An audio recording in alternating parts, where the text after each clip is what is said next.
नमस्कार मित्रों, उद्घोष एकेडमी के यूट्यूब चैनल पर आपका स्वागत है। जैसा कि हम कहे थे आपको कि सीटेट का पूरा व्याकरण और गद्य पद और शिक्षण आपको यूट्यूब पे हम फ्री क्लास लेंगे। इसमें थोड़ा सा लेट हो गया है, मेरा तबीयत ठीक नहीं था, इस नाते जो क्लास आज सुबह जानी थी वो आज आपको शाम को मिल रही है। तबीयत खराब होने के कारण मैं उसको आपको सुबह नहीं दे पाया, इसके लिए क्षमा भी चाहते हैं हम आपसे। आइए आपको एक स्ट्रेटजी बताते हैं किस तरीके से हम लोग इस फ्री क्लास को दो भागों में बांटते हैं।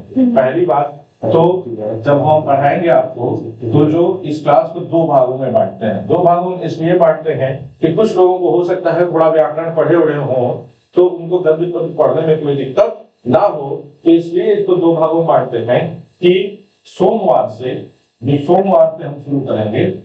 सोमवार से 3 दिन लगातार आपको चलाएंगे व्याकरण। क्या चलाएंगे? व्याकरण। और इसके बाद सोम, मंगल और बृहस्पति शुक्रवार से रोज आपको एक गद्य और एक पद्य मिलेगा। तो इससे क्या होगा कि आप 3 दिन व्याकरण पढ़ते रहेंगे और उस 3 दिन व्याकरण का गद्य पद्य में किस प्रकार से उसका उपयोग है वो अभी आप ध्यान देते रहेंगे। तो इस तरीके से आज से हम लोग शुरू करते हैं व्याकरण का। ठीक है, तो आज से 3 दिन आपका व्याकरण चलेगा और लास्ट के 3 दिन हम गद्य पद्य पढ़ाना शुरू कर देंगे। तो चलिए शुरू करते हैं आज व्याकरण को। व्याकरण में एक चीज ध्यान रखिएगा कि हम वही चीज पढ़ाएंगे जो सी टेट में आ रहा है। यूपी टेट का कोई भी पार्ट नहीं पढ़ाएंगे। जितना यूपी टेट में पूछता है सी टेट से अलग हो जाता है उसको हम छोड़ देंगे। इससे क्या होगा कि कम समय में हम ज्यादा से ज्यादा व्याकरण पढ़ पाएंगे। जितना भी बचा हुआ है सी टेट में पूछने वाला व्याकरण उतना हम कम समय में उसको निपटा लेंगे और जब यूपी टेट आएगा तो यूपी टेट के हिसाब से फिर शुरू करेंगे। तो चलिए हम लोग शुरू करते हैं। सबसे पहले क्या? वर्णमाला। क्या शुरू करते हैं? वर्णमाला। देखिएगा, इससे पहले आपको त्रिमुनि वाला वीडियो आप लोगों ने देखा था। तो त्रिमुनि वाले वीडियो में हम आपको बताए थे कि वो हम यूपी टेट के हिसाब से पढ़ा रहे थे, लेकिन आज से जो शुरू कर रहे हैं वो सीटेट के हिसाब से हम आपको शुरू कर रहे हैं। तो पहली बात की वर्णमाला किसे कहते हैं, ये बताइए कि वर्णमाला किसे कहते हैं। तो वर्णों के ही समूह को वर्णों के समूह को क्या कहते हैं? वर्णमाला कहते हैं। वर्णों के समूह को वर्णमाला कहते हैं। वर्ण किसे कहते हैं? तो वर्ण का ही एक नाम क्या है? अक्षर। क्या है? अक्षर। अक्षर का अर्थ होता है जो क्षरित न हो उसी को क्या कहते हैं? अक्षर कहते हैं। अब यहां से देखिएगा, दो सवाल पूछता है। यदि आपसे ये पूछे कि लिखित भाषा की सबसे छोटी इकाई क्या है, लिखित भाषा की सबसे छोटी इकाई क्या है, तो आप कह सकते हैं लिखित भाषा की सबसे छोटी इकाई क्या है? वर्ण या अक्षर। क्या है? वर्ण या अक्षर। यदि आपसे पूछे कि मौखिक भाषा की सबसे छोटी इकाई क्या है, मौखिक भाषा की सबसे छोटी इकाई क्या है, तब हम कहते हैं मौखिक भाषा की जो सबसे छोटी इकाई है वो क्या है? ध्वनि है। तो यदि सवाल पूछे कि लिखित भाषा की सबसे छोटी इकाई क्या है, तो वर्ण या अक्षर। यदि पूछे मौखिक भाषा की सबसे छोटी इकाई क्या है, तो ध्वनि है। और त्रिमुनि वाले वीडियो में जब हम वाक्य पदियन के बारे में बताए थे भक्तियर की रचना, तो वो तो ध्वनि से भी अंदर का भेद बता देते हैं कि ध्वनि से अंदर जब जाएंगे स्फोट रूप में सबसे पहले उत्पन्न होता है, स्फोट के बाद वो हम ध्वनि रूप में आते हैं, ध्वनि के बाद फिर वर्ण या अक्षर बनता है। तो उसकी व्याख्या और अच्छे तरीके से किए हुए हैं उसमें। अब इसी वर्णों से क्या बन जाता है? वर्णमाला बन जाता है। क्या बन जाता है? वर्णमाला। संस्कृत में इसी वर्णमाला को एक और नाम से जानते हैं, वर्ण समाम्नाय। वर्ण समाम्नाय। जहां वर्णों को सम्यक प्रकार से, अच्छी प्रकार से रखा जाता है उसी को कहते हैं वर्ण समाम्नाय। हिंदी में उसी को क्या कहते हैं? वर्णमाला। अब देखिएगा, इस वर्णमाला को हम बांटते हैं दो भागों में। कितने भागों में बांटते हैं? दो भागों में। इस वर्णमाला को हम बांटते हैं दो भागों में। एक क्या हो जाता है? स्वर हो जाता है। एक क्या हो जाता है? स्वर हो जाता है। और एक क्या हो जाता है? व्यंजन हो जाता है। एक है स्वर, दूसरा क्या है? व्यंजन। स्वर किसे कहते हैं? तो हिंदी में आप बहुत बार पढ़े होंगे कि जिसके उच्चारण के लिए किसी दूसरे वर्ण की आवश्यकता नहीं होती है उसी को क्या कहते हैं? स्वर कहते हैं। इसी को संस्कृत में एक परिभाषा दिया गया कि स्वयं राजन्ते इति स्वरा। स्वयं राजन्ते इति स्वरा। जो स्वयं में राजन्ते का अर्थ होता है सुशोभित होना। क्या अर्थ होता है? सुशोभित होना। जो स्वयं में क्या हो? सुशोभित हो, उसी को क्या कहते हैं? स्वर कहते हैं। व्यंजन किसे कहते हैं? तो व्यंजन वे वर्ण होते हैं जिनके उच्चारण के लिए किसकी सहायता लेनी पड़ती है? स्वरों की सहायता लेनी पड़ती है। अब देखिएगा, हम व्यंजन को थोड़ी देर बाद पढ़ेंगे, ठीक है? पहले पढ़ते किसको है? स्वरों को पढ़ते हैं और स्वरों का विभाजन देखते हैं कि किस किस प्रकार से स्वरों को बांटा गया है। तो हेडिंग डाल लीजिएगा स्वर। तो हम डालते हैं क्या है? स्वर। अब स्वर में भी इस स्वर को दो भागों में बांटा गया। कितने भागों में? इसको सेंटर में कर देते हैं और स्वर को बांटा गया दो भागों में। एक क्या है? ताल और मात्रा के आधार पर। ताल और मात्रा के आधार पर। पहला क्या है? ताल और मात्रा के आधार पर। ताल या मात्रा के आधार और दूसरा जो विभाजन है वो विभाजन है व्युत्पत्ति के आधार पर। व्युत्पत्ति के आधार पर। पत्ति के आधार पर। एक है काल और मात्रा के आधार पर, दूसरा है व्युत्पत्ति के आधार पर। फिर काल और मात्रा के आधार पर बांटा गया है तीन भागों में। कितने भागों में? तीन भागों में। एक क्या है? एक है ह्रस्व स्वर, दूसरा है दीर्घ स्वर और तीसरा है प्लुत स्वर। क्या है? प्लुत स्वर है। एक है ह्रस्व, दीर्घ और प्लुत। आइए पहले इसको समझते हैं कि ह्रस्व के उच्चारण में कितनी मात्रा का समय लगता है। तो ह्रस्व के उच्चारण में 1 मात्रा का समय लगता है। दीर्घ के उच्चारण में कितनी मात्रा का समय लगता है? तो दीर्घ के उच्चारण में 2 मात्रा का समय लगता है और प्लुत के उच्चारण में 3 या 3 से अधिक मात्रा का समय लगता है। ध्यान दीजिएगा, ह्रस्व वर्ण कौन कौन से हैं? तो जिनको आज तक हम लोग छोटका बोलते आ गए हैं, छोटका ई, छोटका उ, वही सारे वर्ण क्या है? ह्रस्व है। जैसे अ, ई, उ, री और ली। ध्यान रखिएगा, संस्कृत में एक और वर्ण बढ़ जाता है। संस्कृत में एक और वर्ण बढ़ जाता है और बहुत बार परीक्षाओं में पूछता है लिरी। क्या बढ़ जाता है? लिरी। पूछता है कि क्या लिरी स्वर है कि नहीं। तो लिरी भी स्वर है। और परीक्षा में गलती कैसे होता है देखेंगे कि परीक्षा में दे देता है क्री, दे देता है क्री, ऐसे दे देता है क्री और ऐसे दे देता है लिरी, ऐसे दे देता है व्री और अगला विकल्प रहता है इनमें से कोई नहीं। इनमें से कोई नहीं। अब ये ध्यान दीजिए, सवाल पूछता है निम्नलिखित में से कौन सा स्वर है। तो हमको लगता है जैसे क्री लिखा हुआ है वैसे ही लिरी लिखा हुआ है और जैसे लिरी है वैसे ही व्री है। लगता है कि इनमें से कोई नहीं विकल्प सही होगा। तो अधिकतर हम लोग क्या मान लेते हैं? इनमें से कोई नहीं। लेकिन ध्यान रखिएगा, इनमें से कोई नहीं विकल्प नहीं होगा। ये जो लिरी है ये भी स्वर होता है। भले हमको लगेगा कि जैसे व्री लिखा है, जैसे क्री लिखा है, वैसे लिरी लिखा है, तो हम अधिकतर क्या चुन लेते हैं? इनमें से कोई नहीं। लेकिन इनमें से जो कोई नहीं है ये विकल्प गलत है। क्या हो जाएगा? लिरी सही हो जाएगा, क्योंकि संस्कृत में लिरी क्या होता है?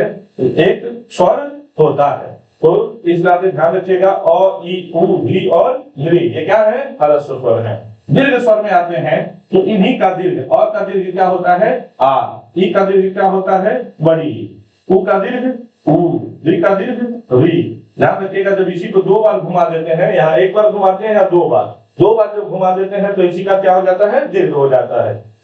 अब देखिएगा लिरी का दीर्घ नहीं होता है। लिरी का दीर्घ नहीं होता है। तो लिरी हमेशा ह्रस्व रहता है। परीक्षा में बहुत बार पूछता है कि क्या लिरी का दीर्घ होता है कि नहीं होता है। तो लिरी का दीर्घ नहीं होता है। अब देखिएगा, ये सारी चीजें सीटेट में डायरेक्ट तो पूछेंगे नहीं, लेकिन चूंकि हमको आगे बहुत सारी चीजें संस्कृत की वर्णमाला पढ़नी है, इस नाते हम थोड़ा पहले हिंदी से शुरू करते हैं ताकि वो चीज आपको अच्छे से समझ में आ जाए। मैं तो पढ़ा दूंगा, आप ही को नहीं समझ में आएगा। इस नाते हमको थोड़ा सा ये हिंदी को लेकर के आपको संस्कृत तक पहुंचाना पड़ रहा है। ठीक है, देखिएगा अब दीर्घ और वर्ण क्या है?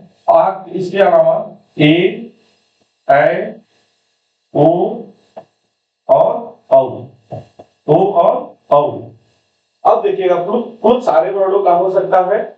अधिकतर सवाल पूछता है कुछ वर्णों का प्रयोग कहां करते हैं? तो मंत्रों के उच्चारण में, मंत्रों के उच्चारण में, या तो किसी को पुकारने में, किसी को पुकारने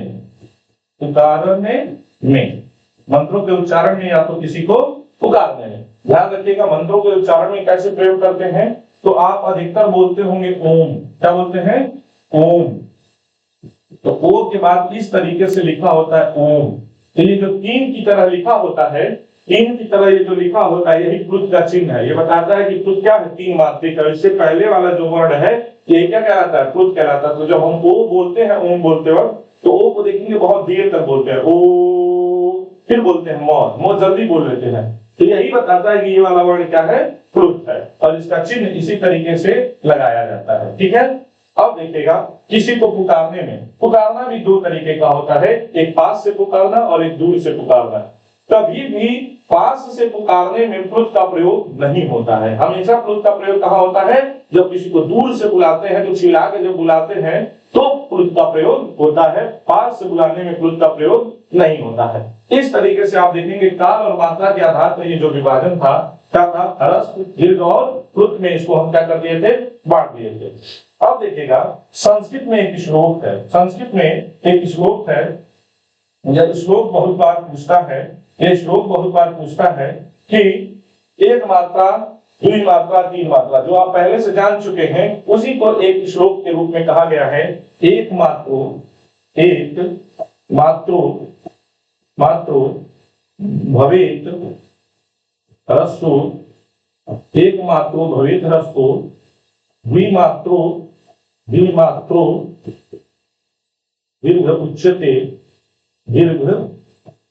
उच्यते, त्रिमात्रस्तु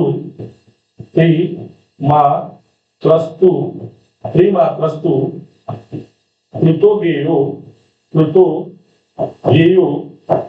गेयो व्यंजनम च अर्धमात्रिकम,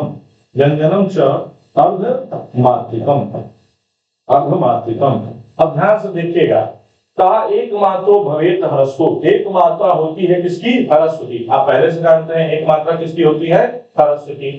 द्विमात्रो दीर्घ उच्यते, द्विमात्रा किसका बोलना चाहिए? दीर्घ का, तो दीर्घ का द्विमात्रा कहना चाहिए। त्रिमात्रस्तु प्लुतो गेयो, तीन मात्रा जानना चाहिए किसका? प्लुत का। तो देखिए तीन मात्रा किसकी होती है? प्लुत की होती है। और व्यंजनम च अर्धमात्रिकम, सबसे ज्यादा इंपॉर्टेंट क्या है? कई बार ये सवाल पूछा है कि व्यंजन कितनी मात्रा का होता है, तो व्यंजन कितनी मात्रा का होता है?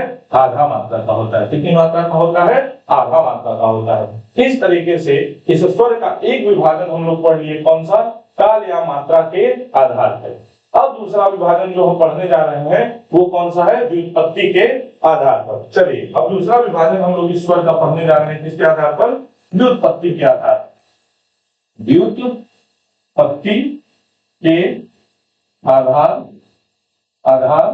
पर। व्युत्पत्ति के आधार पर जो विभाजन है, ये व्युत्पत्ति के आधार पर भी हम बांटते हैं इसको दो भागों में। कितने भागों में? दो भागों में।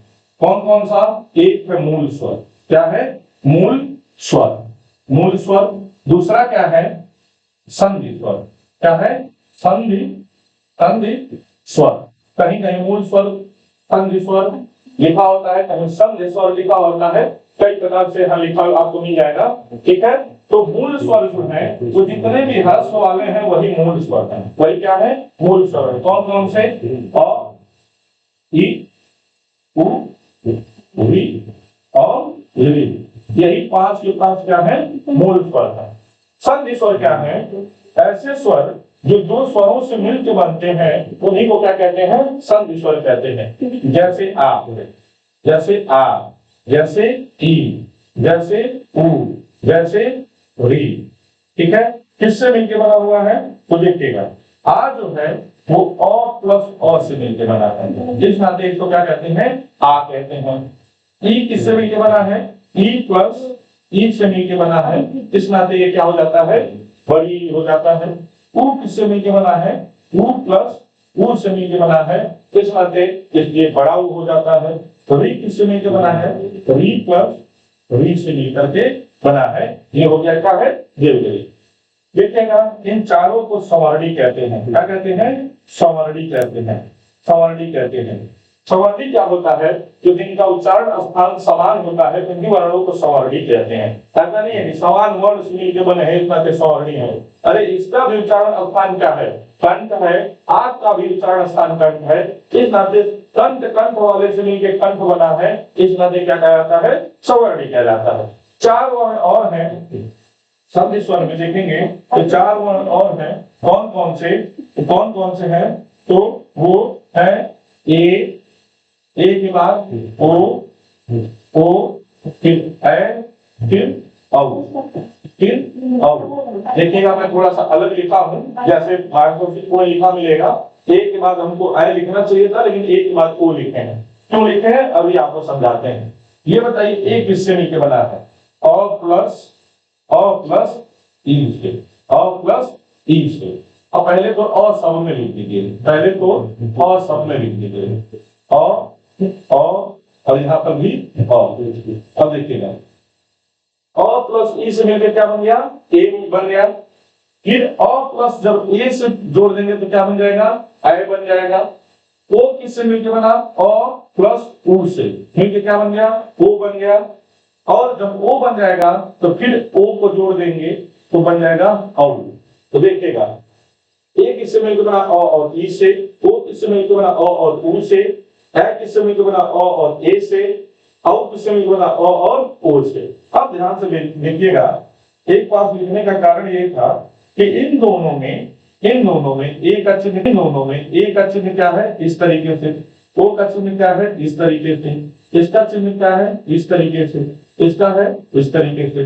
तो जो डबल वाले हैं वो एक पास हो गए, सिंगल वाले एक पास हो गए। और अधिकतर जब आगे जाएंगे संधि पढ़ेंगे तो संधि में एक बड़ा प्यारा सवाल पूछता है कि गुण संज्ञक वर्ण कौन से हैं? गुण संज्ञक वर्ण कौन से हैं? तो ये दोनों गुण संज्ञक कहलाते हैं। कौन से?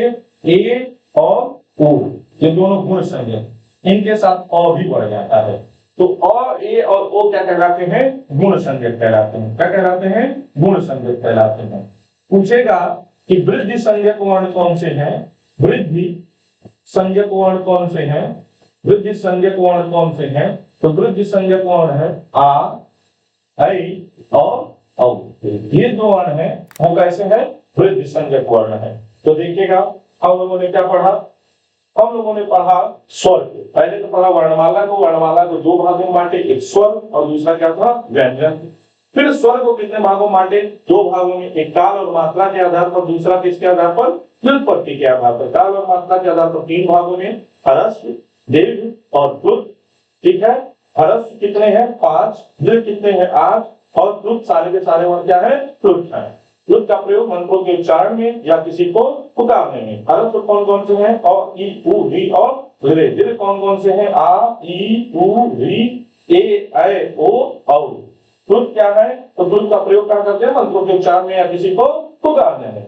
तो उसके बाद हम लोग व्युत्पत्ति के आधार पर पढ़े। तो व्युत्पत्ति के आधार पर दो भागों में, एक मूल स्वर और एक कैसा स्वर? संधि स्वर। मूल स्वर और संधि स्वर। मूल स्वर कितने हैं? 5। संधि स्वरों की संख्या ध्यान से देखें तो कितनी है? 8। कितनी है? 8। और मूल स्वरों की संख्या कितनी है? 5। इसके बाद देखिएगा ये जो व्युत्पत्ति है, व्युत्पत्ति का अर्थ क्या होता है? तो वी धन उत्पत्ति से मिलकर बना होता है। वी धन उत्पत्ति। उत्पत्ति का अर्थ होता है जन्म लेना, और जब वी लग जाता है तो जिसका जन्म विशेष प्रकार से होता है उसी को क्या कहते हैं? व्युत्पत्ति कहते हैं। तो व्युत्पत्ति के आधार पर ये दो प्रकार का विभाजन हो गया। अब हम लोगों को जो पढ़ना है वो क्या पढ़ना है? वो पढ़ना है हम लोगों को व्यंजन। क्या पढ़ना है? व्यंजन पढ़ना है। तो व्यंजन जो है वो हम आपको अगली क्लास में पढ़ाएंगे। व्यंजन जो है वो हम आपको अगली क्लास में पढ़ाएंगे, और उसके बाद धीरे धीरे महासरस्वती पे, और फिर धीरे धीरे आपको पूरा का पूरा व्याकरण हम पढ़ा देंगे, गद्य पद्य पढ़ा देंगे, शिक्षण पढ़ा देंगे। तो आप निश्चिंत रहें, सीट एक का पेपर होते होते आपका कोई ऐसा पोर्शन नहीं होगा जो बचेगा। मैं आपको ये पूरे यूट्यूब पे आपको हम पढ़ा करके देंगे। बहुत बहुत धन्यवाद।